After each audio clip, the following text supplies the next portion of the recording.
A economia de uma forma simples, clara e leve. Economia Descomplicada.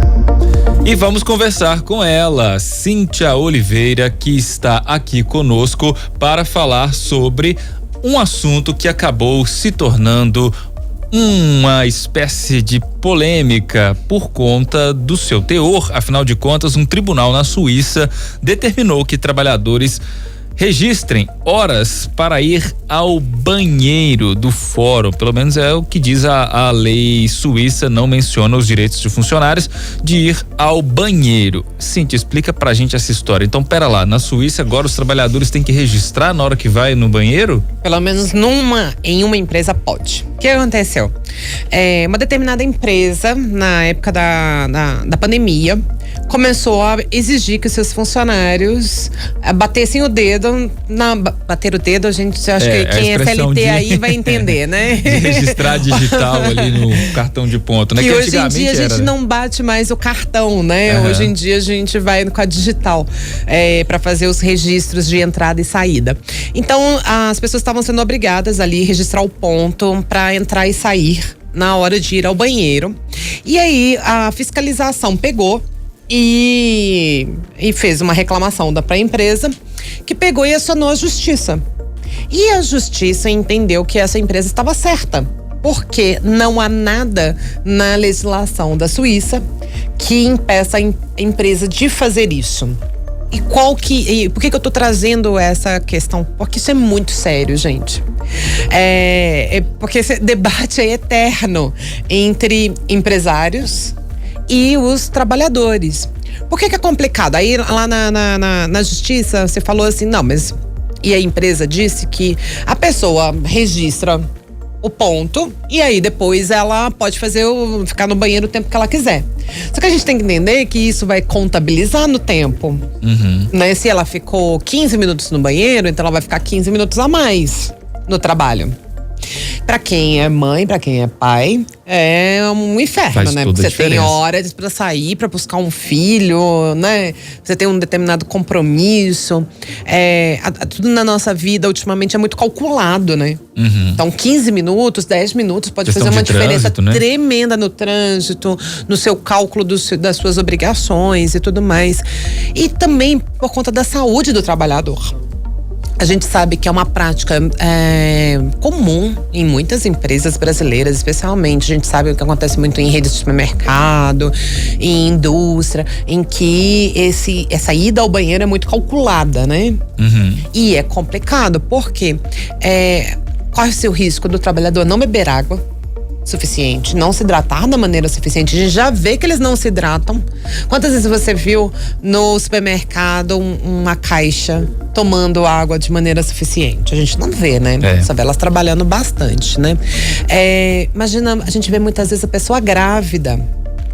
E aí uma pessoa grávida, ela vai mais ao banheiro. Uhum, Imagina essa pessoa difícil, né? que está grávida e não está se hidratando o suficiente, porque ela não quer sair tanto assim para ir ao banheiro, para não ter problema com o patrão. Então, você está colocando em risco a saúde dos funcionários ao estabelecer regras muito severas para a ida ao banheiro. Fora que você pode colocar um determinado funcionário numa situação de constrangimento. Né? Porque às vezes a pessoa tá passando mal mesmo. E é uma coisa, né, Cíntia, que faz a gente pensar no seguinte, assim, existem tantas discussões, vou pegar a realidade brasileira como um ponto de partida, né? Porque a Suíça é outro mundo. Exatamente. Né? Talvez. Até no outro mundo tá difícil. Até no outro mundo tá difícil. Mas a sensação que a gente tem é que a classe trabalhadora como um todo, a cada dia que passa, ela é mais que tensionada contra a parede. Sim. E aí você vai ganhando cada vez mais coisas que dificultam o trabalho, isso olhando para a realidade brasileira. Sim. Dificultam o trabalho, prejudicam a produtividade e parece que alguns setores não enxergam isso, né? Porque se você for olhar as empresas que são mais produtivas, vamos dizer assim, elas têm jornadas de trabalho menores, elas têm flexibilidade de horários, elas têm uma rede de apoio para os trabalhadores muito maiores. E esse trabalhador entrega o quê? muito mais. O que tá faltando, será, né? Pra gente virar essa mentalidade, já pra usar a linguagem dos coaches, né? Qual que é que mindset é esse que a gente tem que ter pro trabalhador talvez ser mudar valorizado? os coaches. Talvez mudar os A coaches. princípio, mudar os coaches, né? Eu acho que é fundamental que os empresários se coloquem no lugar. Porque o que tá acontecendo? Todo mundo agora quer virar empresário, todo mundo quer ser o patrão. Né? Todo mundo. Por quê? Mas alguns acham que são assim, muito, né? Que tem uma rotina e isso é meio romantizado claro, também, né? Claro, é justamente isso. Porque até porque a pessoa que não trabalha com CLT vai passar pelo mesmo problema. Porque o motorista de aplicativo reclama que ele não tem como ir ao banheiro. E acaba também se hidratando menos, acaba tendo problema de saúde, ficar muito tempo sentado e tudo mais.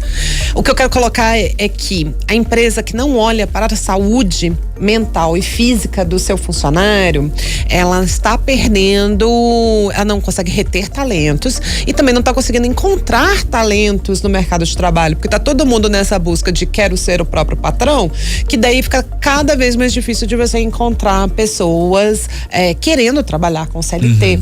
E trabalhar com CLT é legal demais quando você trabalha numa empresa legal.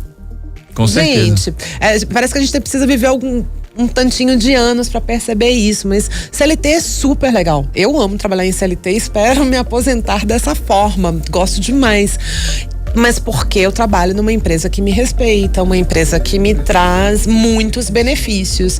E aí é isso. Se você trabalha numa empresa em que você se sente à vontade de passar mal, de poder ir ao banheiro sem passar por constrangimento, já é um bom começo. Já é o início. Né? Tem empresa que detesta o básico, né? E aí eu tô pensando quando a gente acompanha muitas causas trabalhistas, e uma causa trabalhista muito comum de mulheres, especialmente mulheres que foram constrangidas a não ir ao banheiro. Especialmente quando eu tava falando no setor de supermercados. Antigamente, especialmente, era muito comum isso. Ei, Cíntia, cheguei. Oi. E além disso, me lembrou muito o setor de telemarketing. Nossa, setor de telemarketing. Não é? Eu acredito que hoje esteja muito melhor, porque a gente não vê mais brotar tantas reclamações sobre esse setor como tinha antigamente, né, gente? Não tem alguns anos que era todo dia um processo novo, assim, que brotava na imprensa. Eu acredito que hoje as empresas de telemarketing entenderam que para reter talento, ela não pode ser tão massacrante com o funcionário, né? Que já passa por um estresse muito grande de metas, né? Isso. Então, no mínimo que você precisa ir ao banheiro, nem que seja pra chorar, né, gente? Depois dos problemas. Nem que seja pra respirar fundo, contar até 1000, contar até 3, contar até 10. Porque às vezes você não quer ir fazer o que todo mundo imagina que você vai fazer no banheiro, às vezes você quer ir chorar mesmo. E às vezes e precisa, né? Às vezes de um momento de privacidade. Exatamente. Às vezes, mulher, por exemplo, que tem aquelas questões mais íntimas, por exemplo, a questão menstruação, período menstrual. Então, assim, há uma série de situações. Mulheres que amamentam. Mulheres que amamentam, né? Que o leite escorre ao longo do dia. A gente não pode padronizar. São muitas demandas para fazer a gente ir ao banheiro. E aí, tem muitos empresários que nos ouvem, né? Eu peço a todos que tenham um carinho pelos seus funcionários e entendam que muitas vezes ir ao banheiro não é fugir do trabalho. É uma questão mesmo das mais diferentes necessidades que a gente tem da privacidade. Que é isso, que só o banheiro pode oferecer de privacidade pra gente. Tomara que essa moda não pegue. Tomara, pelo amor de Deus. Já basta muitas histórias que a gente ouve aqui no Brasil. É verdade. Ô, Cíntia, brigadíssimo, tá? Muito obrigada, gente. Até a próxima. Até, querida.